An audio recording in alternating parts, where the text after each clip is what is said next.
अल्हम्दुलिल्लाह अल्हम्दुलिल्लाह that we are born in this time. हम उस वक्त में पैदा हुए हैं जहाँ पे mental health एक sickness is considered as a sickness instead of a punishment, or instead it is considered that I'm possessed, or it is the wrath of God, यानी रब मुझसे गुस्से में है और राजी नहीं है, or even something crazy, या हम पागलपन के दौरे हैं. Thank God कि हम we are not in that time. अल्लाह का बहुत बहुत शुक्र है. Mental health is different now. It's considered different now. So welcome everybody to the part 2. And part 2 is about the history. I'm going to share the history about mental health. The mental health has traveled, has come a long way from being a stigma, yani ek ruswai ka sabab, to now it is considered as a sickness. It is a long way to go, but we have definitely worked on it. And thankfully that we are born in the time where it is, you can seek help. History has always misunderstood mental health. It was stigmatized. इस पे कलंक होता था, इस पे एक रुसवाई का reason होता था. And now it is not so, because before ancient civilization always considered mental health as, it was a punishment by God, and when he's angry, so we are, whatever is happening to us is happening to us because of that. Then we moved on to where people thought that in the Middle Ages, people thought that we were possessed. Okay, it was mainly in Europe. फिर उसके बाद now people have started considering that yes, it is something.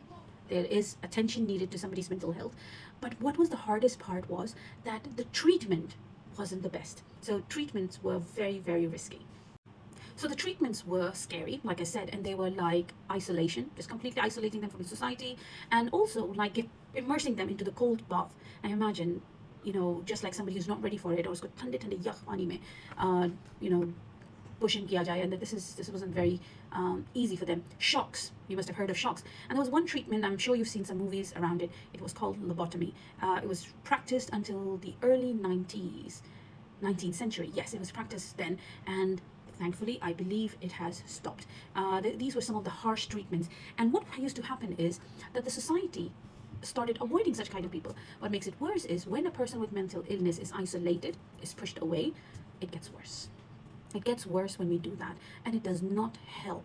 I'm sure this is not a part of our beliefs, it is not part of how the society should be, but this is what used to happen.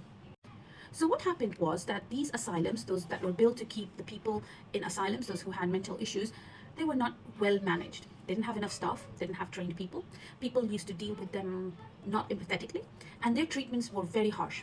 So when did the change happen? The change happened in the early 1900s. So when it happened then, that's where it started getting registered, people started recognizing it, and I'm going to say it, COVID-19 was the one that really, really enhanced this awareness. And after that, everybody thought, ये बहुत अहम चीज़ है, इस पे काम करना चाहिए, क्योंकि हम सब आइसोलेटेड थे, हम सब लॉकडाउन में थे, और ये हर किसी के लिए मुनासिब नहीं है. So this is when it really, really got a boost, और हम our workplaces, our schools, different organizations recognized the mental health issues that could occur. So more work needs to be done on this. इस पे बहुत काम करने की ज़रूरत है. लेकिन अब मैं आप लोगों से पूछना चाहती हूँ एक सवाल है. What do you think that, do you know people around you who suffer? How do you recognize them that they have mental health issues? Because obviously there are a lot of people they have, and we will be discussing this in our next video. Just let me know, how do you recognize people with mental health issues? I'm looking forward to your comments. Thank you.